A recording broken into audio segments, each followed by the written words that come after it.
Buenas noches, señoras y señores.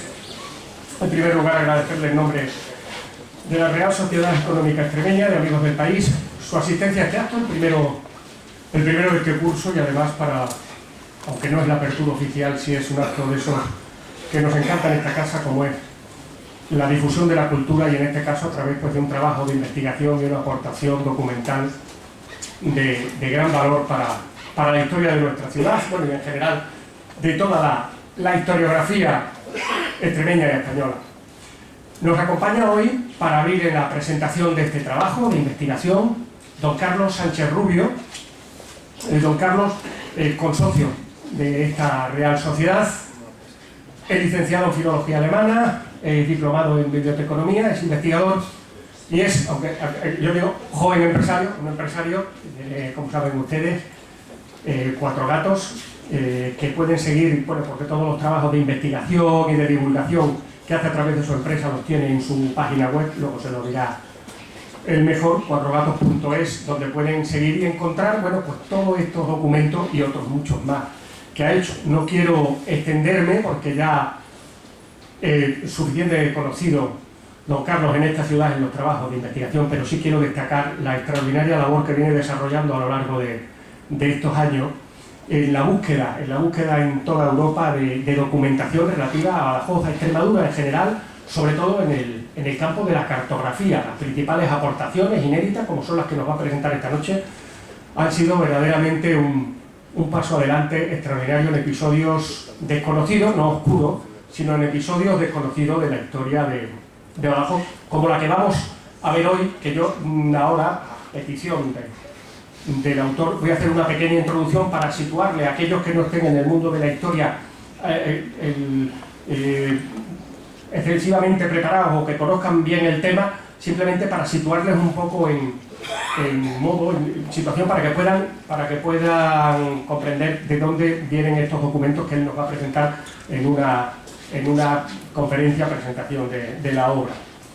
Estos trabajos se refieren a la Guerra de Sucesión, a la muerte de Carlos II en 1700, es la guerra que se extiende aproximadamente pues, entre 1700 y 1714, realmente la guerra con Portugal, que es la que nos afecta, se declara en mayo de 1703, va a abarcar, como ya había abarcado la de Portugal, esta Guerra de Sucesión, que es una gran guerra europea, las luchas fundamentales de los aliados con España y Francia. Cuando los Borbones se entronizan aquí, pues esa unión con Francia de España podía ser peligrosa por el dominio de toda Europa que podían tener esos dos grandes imperios, entrando ya en lo que es el declive, pero todavía dos grandes imperios unidos.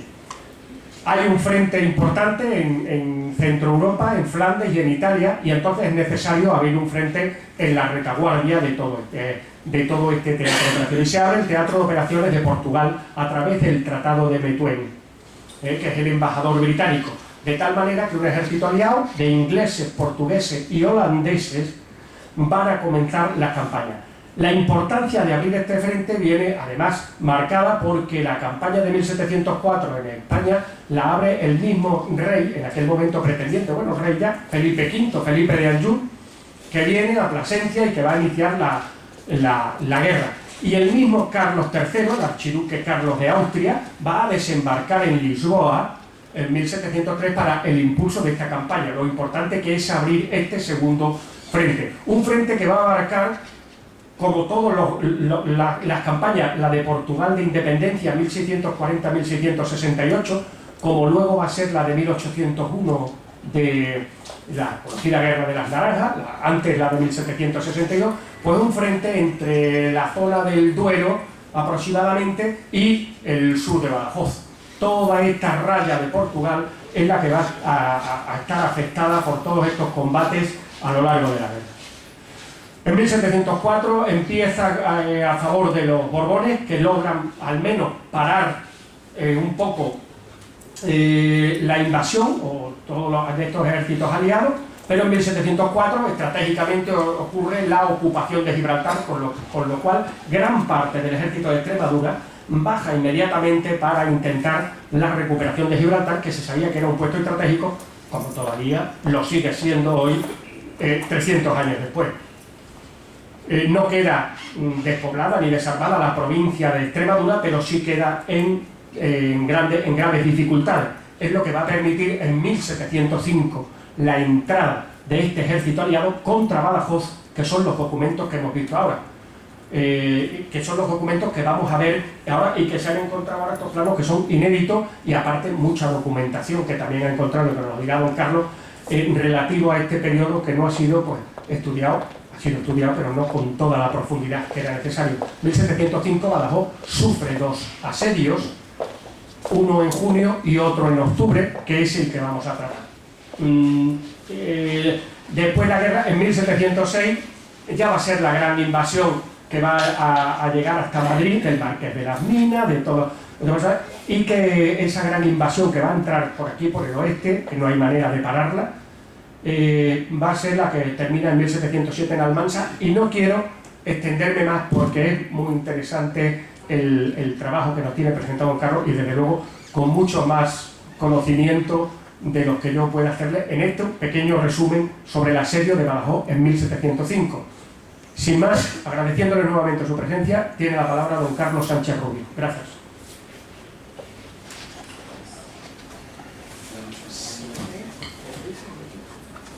Se escucha bien, ¿no? Bueno, en primer lugar, agradecerle la asistencia a este acto.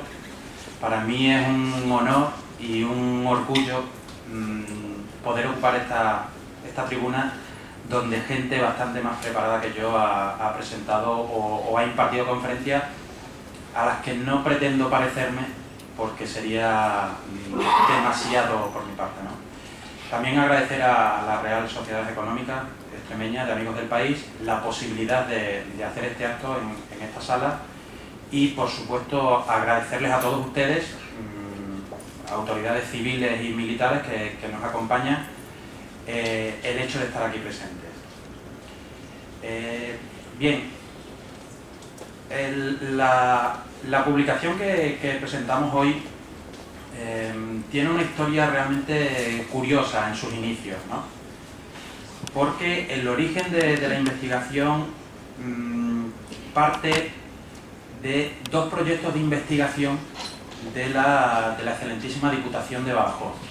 Gracias a esos proyectos de investigación, uno dedicado a las instituciones nacionales de Austria y otro a las instituciones nacionales de Francia, se localizaron una serie de documentación, entre ellos estos 4 planos, pero muchísima otra documentación, sobre todo en la Guerra de Independencia. En el caso de Francia hay muchísima documentación cartográfica inédita que está allí, que está muy bien conservada, referida a Badajoz, pero que nadie ha podido estudiar, o al menos nadie ha podido estudiar con el detenimiento que merece, ¿no?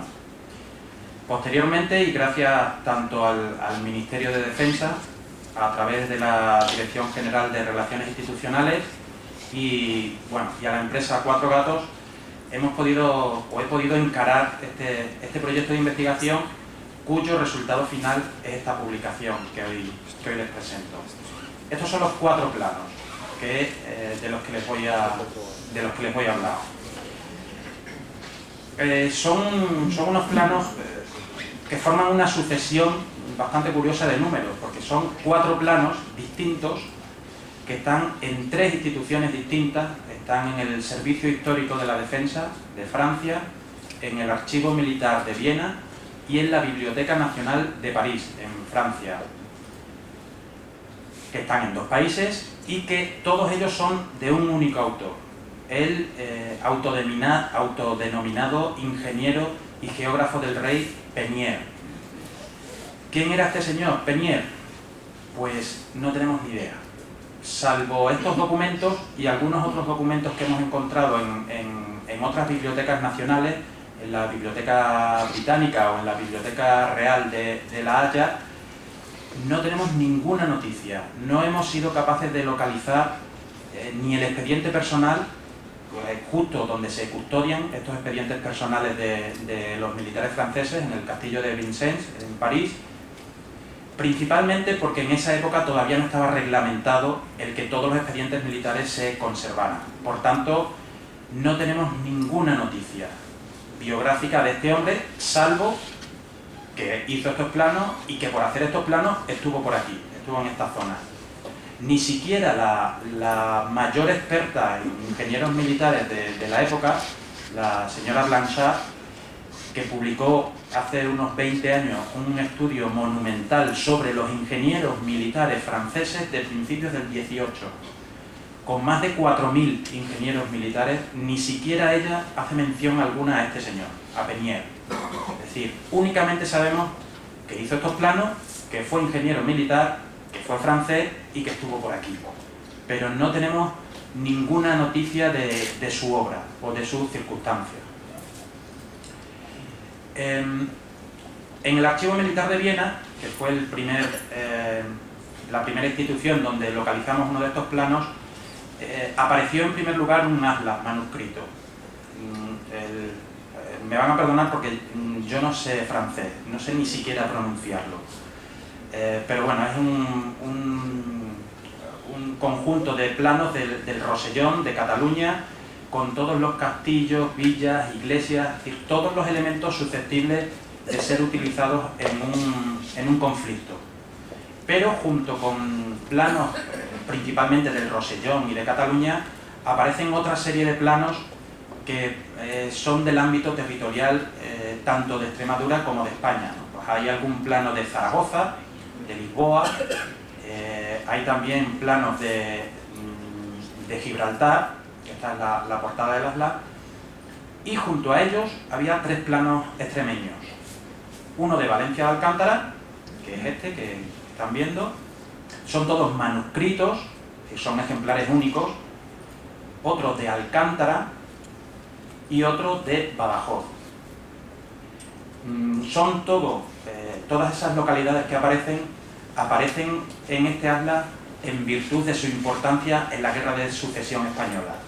Tanto Valencia de Alcántara como Badajoz jugaron un papel muy importante en la parte española en este conflicto armado. Posteriormente, en la Biblioteca Nacional de Francia apareció, dentro de la sección de mapas y planos, el mapa de la frontera entre España y Portugal desde Badajoz hasta el Duero, que es este plano. Lo tienen ahí reproducido, no ha quedado muy bien los colores, no es tan amarillo en realidad, pero ese es el tamaño real. Es decir, estamos hablando de un plano de grandes dimensiones. Y por último, en el Servicio Histórico de la Defensa de Francia, en el Departamento del Ejército de Tierra, aparecieron otros 2 planos de Penier. La carta particular de los alrededores de Badajoz, o mejor dicho, el mapa de los alrededores de Badajoz, que es este plano, y el plano de una parte de Badajoz con sus ataques, que sería el 4.º documento.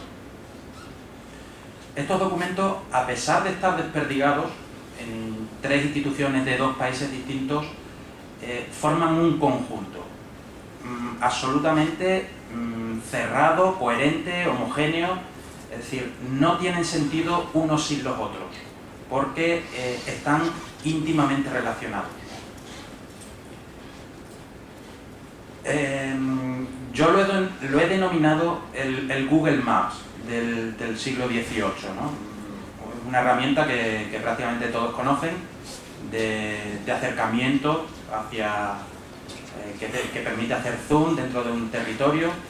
Pues Penier lo que va haciendo es un acercamiento espacial a la ciudad de Badajoz, y más que a la ciudad de Badajoz, a los ataques que empiezan el día 4 de octubre, esta noche hace 305 años, empezaron los ataques, hacia los ataques que empiezan en esa noche en el Baluarte de la Trinidad. Si comenzamos por un plano del suroeste de la península, vamos a destacar la zona que representa el primer plano. Esta es la zona que nos está representando el primero de los planos, precisamente el que está ahí expuesto. Si lo ampliamos y le ponemos en la misma orientación que tiene este plano, pues este es el territorio que nos aparece. Se puede ver perfectamente los ejes centrales del el río Tajo, que vendría por aquí. Incluso las manchas boscosas siguen siendo las mismas, salvo en la gran mancha boscosa que había entre Badajoz y Mérida, que actualmente pues es este poquito. Si hacemos un zoom, como haría el Google Maps, vamos a ver que ahora el siguiente paso ya no es toda la frontera, sino ya se va a centrar específicamente en los alrededores de Badajoz.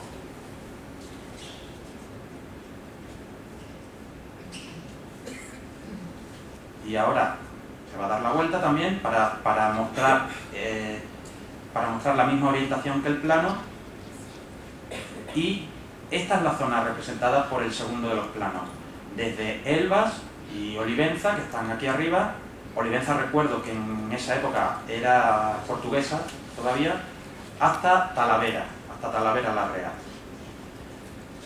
Bien, pues el tercer paso, lógico, es centrar la atención ya no sobre los alrededores de la ciudad, sino sobre la propia ciudad.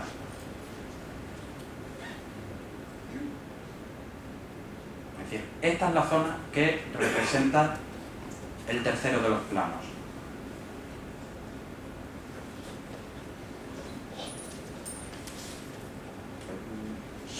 Se ve bien la presentación, ¿no? Ya vemos que ya ni siquiera tiene en cuenta los alrededores de la ciudad ni nada que no sea la propia fortificación de la ciudad. Se ve mejor cuando ponemos una vista satélite, ¿no? Ahí, bueno, pues desde el río Guadiana y el Rivilla hasta los puentes, hasta la propia fortificación de la ciudad. Pero no contento con eso, Peñer hace todavía un acercamiento hacia la zona donde realmente se producen los ataques, que es esta zona este de la ciudad, que es finalmente la que representa el último de los planos. Desde la zona del castillo, desde el inicio casi del castillo,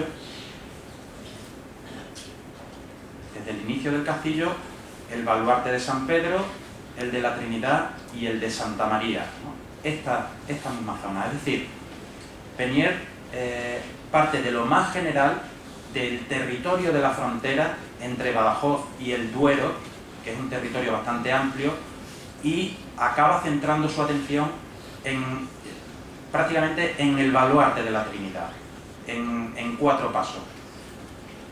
Pero, sin embargo, no solamente se limita a hacer un zoom, digamos, espacial, ¿no? Que sería el que hemos visto, pues desde toda la zona fronteriza, el mapa grande, hasta la zona del baluarte de la Trinidad, que sería el último de los planos que les presento.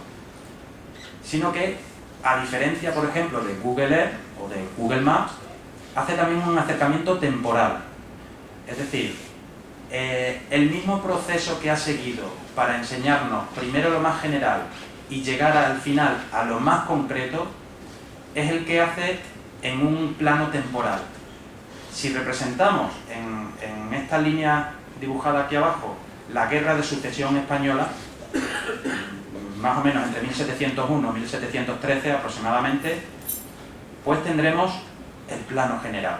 Es decir, este es el territorio donde se desarrollan todas las campañas, donde se desarrollan todos los movimientos de tropas, los asedios, las escaramuzas, porque tampoco hubo grandes batallas por aquí, pero digamos toda la zona donde se desarrollan todos los movimientos de las tropas. Si nos acercamos un poco más, llegamos a octubre de 1705, que está aquí señalado.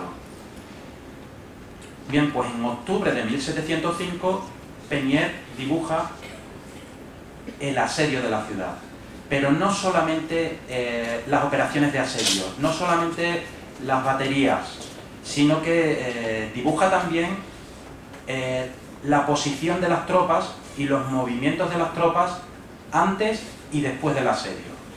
Es decir, está dibujando, luego lo veremos más detalladamente, los movimientos de las tropas, tanto las luso-británicas holandesas o las partidarias del archiduque Carlos de Austria, y los movimientos de las tropas adeptas al candidato Borbón, a Felipe V. Si nos acercamos todavía más, ya estaremos, ya no en todo el mes de octubre, sino el periodo comprendido entre el 4 y el 14 de octubre, que es precisamente cuando se desarrolla el asedio en sí. Y eso es lo que dibuja Peñier en este siguiente plano, únicamente el asedio, sin tener en cuenta ningún movimiento de las tropas alrededor de la ciudad, ni cerca de Talavera, ni los enfrentamientos por la posesión del puente del Gébora, sino única y exclusivamente las operaciones de asedio.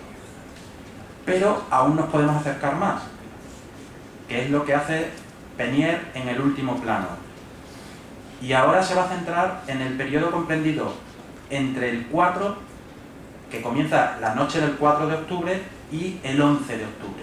Es decir, ya no todo el asedio, sino solamente la primera parte del asedio, que es este último plano, en el que solamente hay una batería. Luego vamos a ver que en el plano de Badajoz ya dibuja todas las baterías, pero aquí no las dibuja todas porque no han entrado en servicio todavía. Por tanto, solo dibuja lo que es el inicio del asedio. El propio título del plano lo dice, el plano de una parte de Badajoz con sus ataques desde la noche del 4 al 5 de octubre. Es decir, pasamos desde un mapa muy general, donde se nos enseña todo el territorio donde se desarrollan los movimientos de tropas, a un plano que nos enseña específicamente qué sucedió en la noche del 4 al 5 de octubre. Es decir, va centrando también su atención.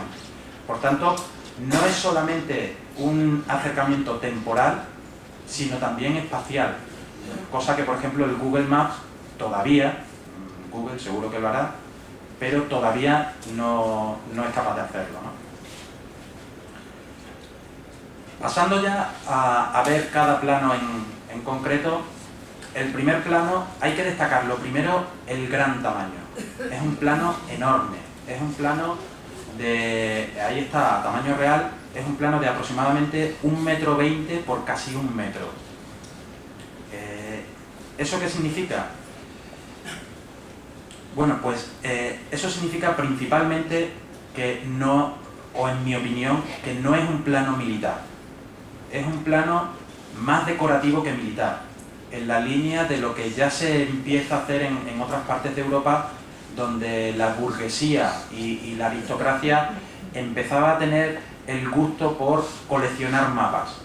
No tanto para saber, para seguir los movimientos de las tropas, sino como elementos de distinción, elementos de, bueno, si no podían comprar cuadros, podían comprar grandes planos, ¿no? Y este plano va en esa línea. En realidad es una coreografía, o el término técnico, digamos, es una coreografía. Eso quiere decir que es un plano donde sobre los elementos geográficos se dibujan elementos de interés militar. Y hay que recordar que elementos de interés militar es cualquier cosa, prácticamente. Desde un bosque que sirva para aprovisionar de madera, hasta un río, una fuente, una ermita, por supuesto las localidades, los caminos. Es decir, sobre el plano geográfico, que digamos es lo que más resalta, Peñier dibuja todos aquellos elementos de importancia para el estamento militar.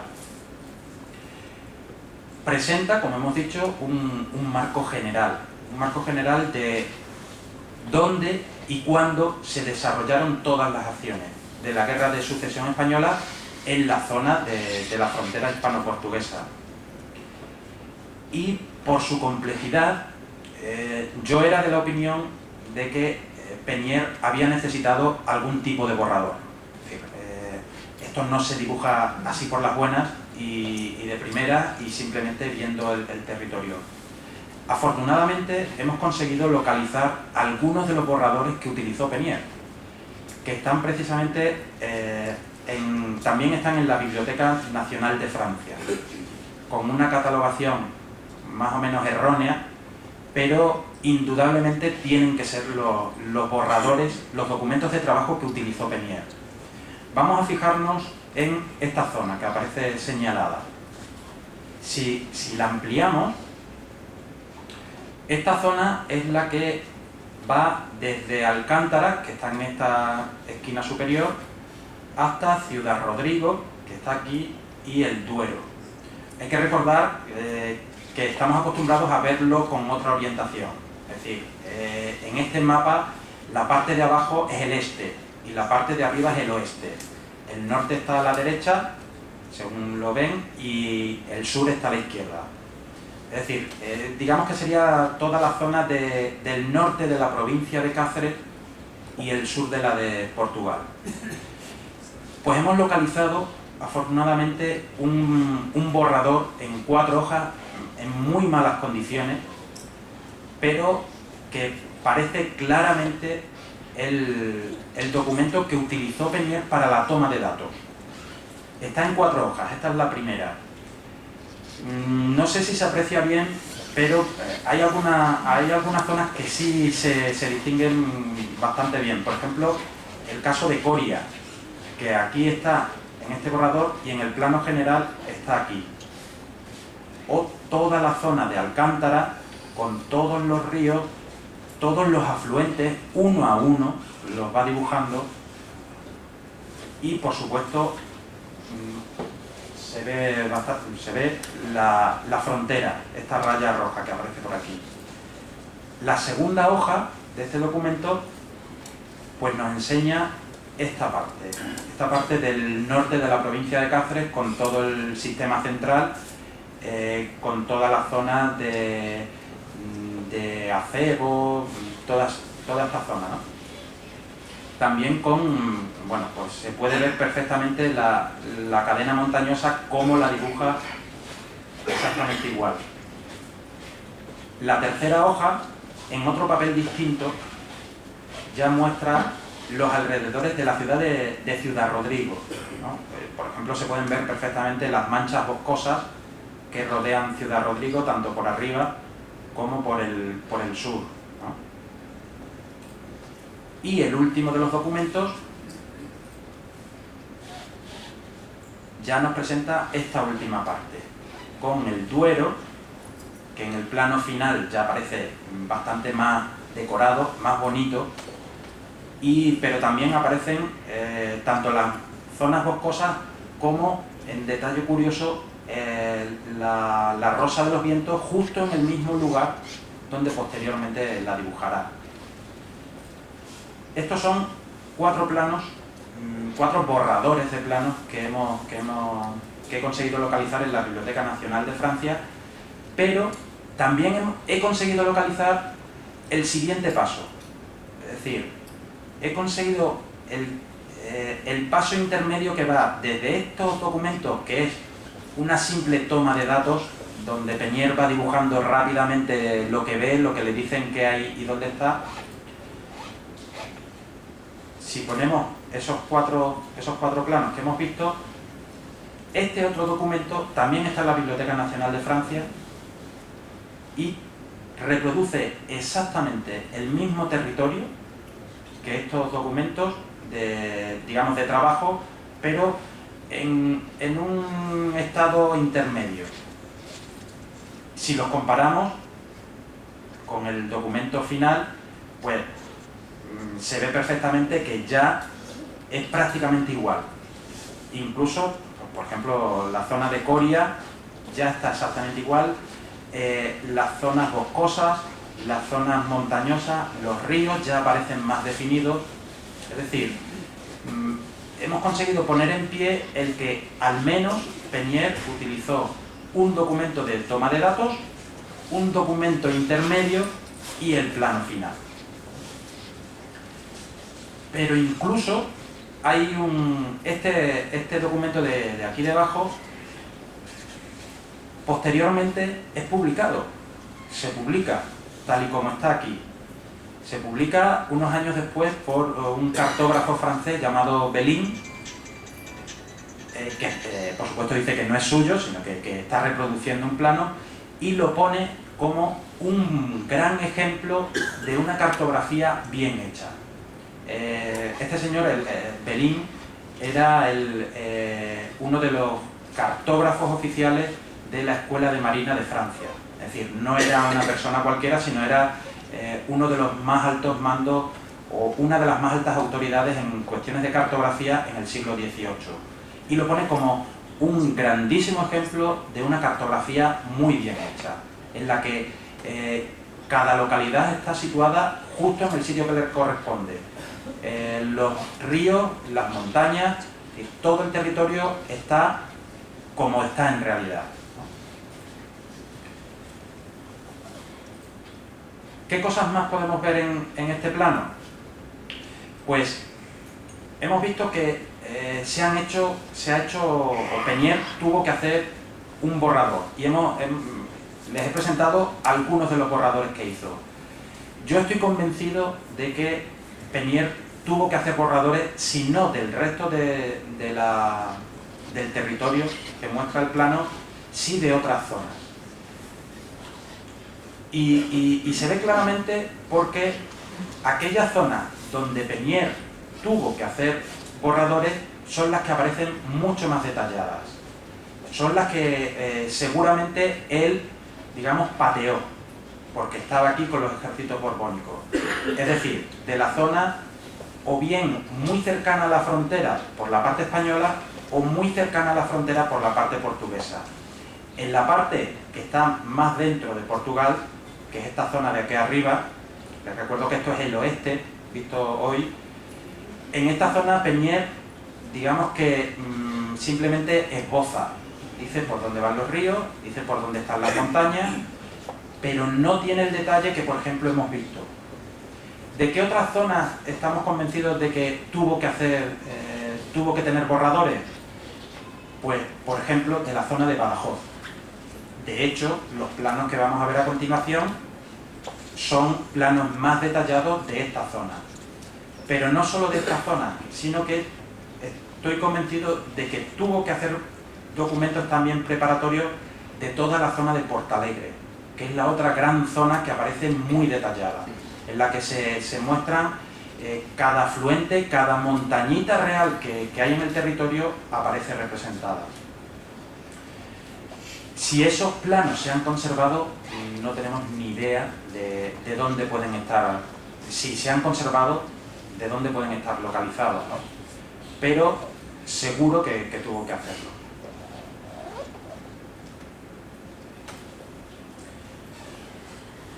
Bien, este plano tiene tres grandes polos temáticos, es decir, tres grandes puntos en torno a los cuales se organiza toda la información, que son las tres grandes ciudades que aparecen, que son, por un lado, Badajoz, por otro, Alcántara y por otro, Ciudad Rodrigo. En torno a esas tres ciudades, que precisamente, digamos, son los tres baluartes de la frontera hispano-española frente al avance portugués y británico, pues esas tres ciudades evidentemente son las mejor representadas de todo el territorio. Tiene dos ejes principales en torno a los cuales se estructura todo el contenido. El primero y principal es, por supuesto, el río Tajo. El río Tajo es el que divide el plano en dos, pero también la frontera, como no podía ser de otra forma. Y la frontera, como curiosidad, la palabra frontera únicamente aparece en el título del plano. En el resto de sitios de este plano donde se dibuja, no aparece como la frontera, sino como la raya. Aparece en 5 o 6 ocasiones el término la raya. Frontera, Peñer solo lo utiliza en el título. Y bueno, pues hay otros dos ejes secundarios que son el río Guadiana y el sistema central. Digamos que esta es la estructura de este gran plano. Si ya pasamos al segundo plano, el mapa particular de los alrededores de la ciudad de Badajoz. Esta, digamos que es la segunda escala en ese acercamiento tanto temporal como espacial que tiene Penier. Es un plano que está hecho en dos fases. En una primera fase, Penier dibuja el plano, dibuja todo el territorio, las localidades, y en una segunda fase dibuja todos los movimientos de tropas, todo lo referido al asedio de la ciudad de octubre de 1705. Sin embargo, no es un borrador, como hemos visto antes, sino que es un plano que Penier, por las anotaciones que aparecen en la parte inferior, pensaba utilizar para realizar un atlas. De hecho, en esta anotación pues dice, pues este plano está forma parte del atlas número 23, está en el mueble A, el cajón 10, y está hecho en base a los despachos del mariscal Tessé. Es decir, no es un simple documento de toma de datos, sino que es un mapa terminado para un fin posterior. Nos presenta todo el asedio, con todo el desarrollo del asedio, todo el movimiento de las tropas de 1705, y este sí es un plano militar. Los tres planos que vamos a ver a continuación sí son militares. De hecho, están conservados en instituciones militares. A diferencia del primero, que está en la Biblioteca Nacional de Francia, tanto este como el último, que están en el Servicio Histórico de la Defensa, del Ministerio de Defensa de Francia, y el otro está en el Archivo Militar de Viena. Es decir, ya nos indica que estos sí son planos que se utilizaban, que eran utilizados, ¿no? Para ilustrar, por ejemplo, cómo Penier, todo lo que aparece en este plano, lo dibuja después en el plano general. Todo lo que aparece, incluso hasta el más mínimo detalle. Un ejemplo, que puede ser sintomático, pues es esta zona que está aquí representada, que es la zona entre el río Caya y Talavera. Penier dibuja en este tramo 13 islas, ni una más ni una menos, 13 islas. Y cuando hace su plano general, dibuja 13 islas, ni una más ni una menos. Y además no dibuja ninguna otra isla en todo el curso del Guadiana. Es decir, toda la información que contiene este plano la traslada al plano general. O por ejemplo, la minuciosidad de este plano militar se puede explicar por el hecho de que dibuja, creo que son en torno a 12 vados del Guadiana para pasar de un lado al otro del Guadiana. Un plano realizado 50 años antes por Bernabé de Gaínza en el curso de las guerras de Portugal. En ese mismo tramo dibuja únicamente 4 vados. Es decir, es un plano absolutamente minucioso, que recoge con toda la minuciosidad posible todos los alrededores de la ciudad, todo aquello susceptible de ser utilizado militarmente.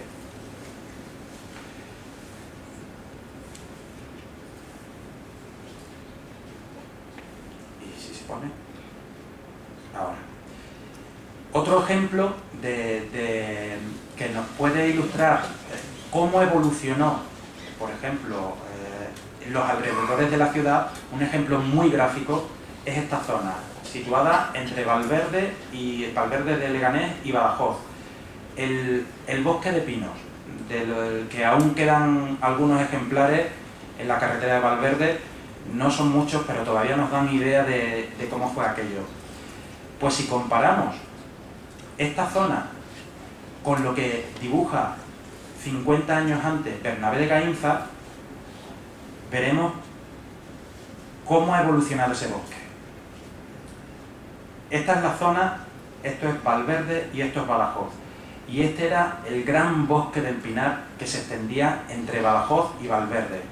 En esos 50 años, ese bosque vio reducida su superficie hasta ser una simple manchita. Casi con toda seguridad, porque se producen dos guerras y por necesidades militares y por necesidades de la población, la madera de pino es muy buena y hay que utilizarla. Y se utilizó. Y por tanto, el bosque reduce su superficie en un grandísimo porcentaje. Otra cosa interesante para destacar es la presencia de, bueno, en primer lugar, de la ermita de San Roque o de Tinoco, la casa Tinoco. La casa Tinoco es la casa que ha quedado en el interior de la rotonda, en la ronda sur, en la ronda norte, perdón. Este es el primer plano que yo conozco donde aparece ya la casa Tinoco como tal casa Tinoco. Es decir, estamos hablando de 300 años. Y una cosa también bastante curiosa es que Peñier no dejaba de ser francés y posiblemente vino con las tropas francesas sin tener absolutamente ni idea de español. Por tanto, muchos de los topónimos que él escribe no los escribe bien. Posiblemente porque sus informantes se lo pronunciaban al estilo de Badajoz y él lo escribía como lo escuchaba. Normalmente la política que él sigue es, lo escribe como sonaría en francés. Un ejemplo muy paradigmático es la atalaya de la Corchuela. Ese es el topónimo real, Corchuela. Sin embargo, habrá que ver cómo se lo pronunciaron a él, al estilo de Badajoz, Corchuela. Y él, eso que él escucha, lo transcribe al francés. Y lo escribe como se pronunciaría eso en francés. Y por tanto escribe atalaya courtechoille, que una pronunciación francesa más o menos sería Courchois, la atalaya Courchois, que más o menos suena a corchuela. Eso sucede también, por ejemplo, en el plano grande. Muchas de las localidades aparecen con nombres que son transcripciones al francés. El mejor caso es, por ejemplo, la localidad de Hinojal, que aparece como Linecal, con K, Linecal, por Hinojal. Igual, habría que ver cómo se lo pronunció. ¿Esto cómo se llama? Esto se llama Linojal. Y cómo lo escribió. Acebo escribe Lasebo. Torrejoncillo escribe Torreconcilios. Que leído todo rápido, Torreconcilio, pues es más o menos Torrejoncillo.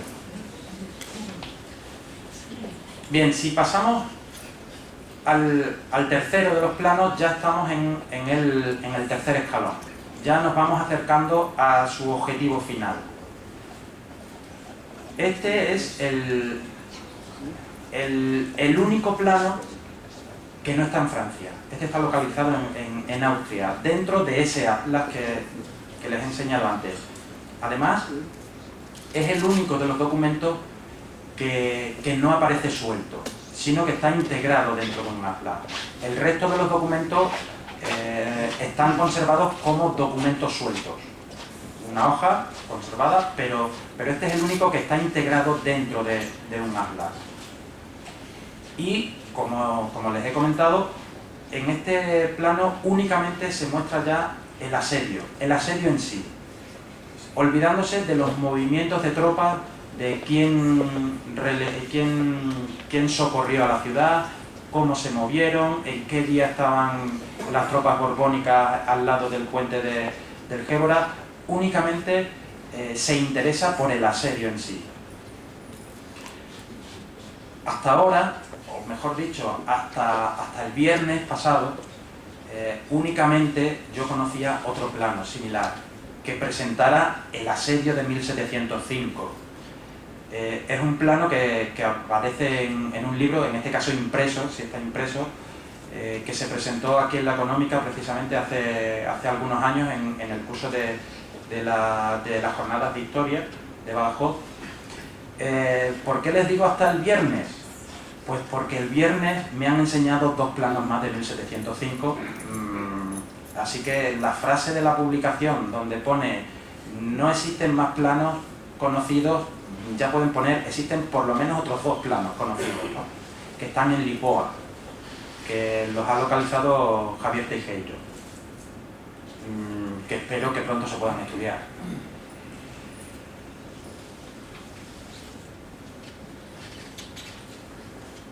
Bien, en este plano ya sí podemos ver la fortificación o cómo estaba avanzando la fortificación de la ciudad en 1705.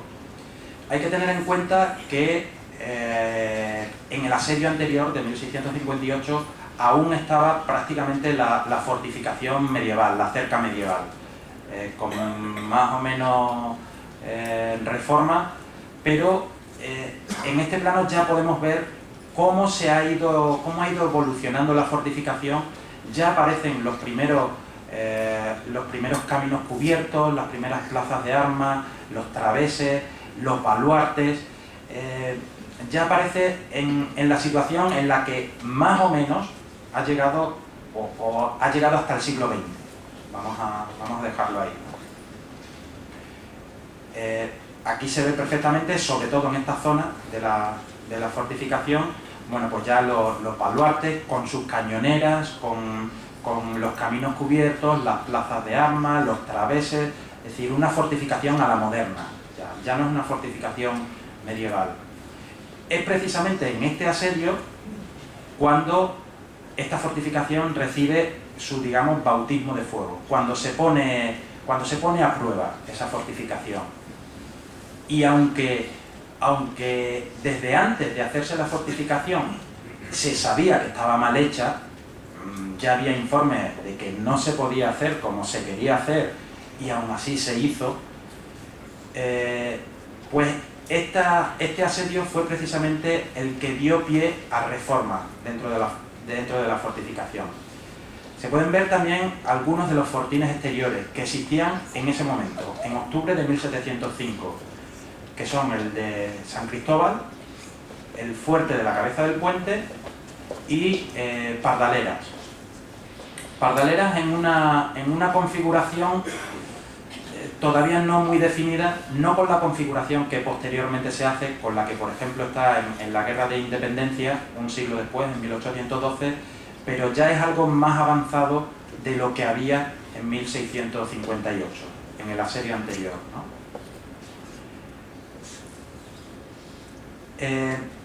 Posteriormente, gracias precisamente a este asedio, bueno, lo de gracias es una forma de hablar, ¿no?, pero en este plano no aparecen ni el fortín de San Roque ni el de la Picuriña, porque esos fortines se hacen precisamente a raíz de este asedio.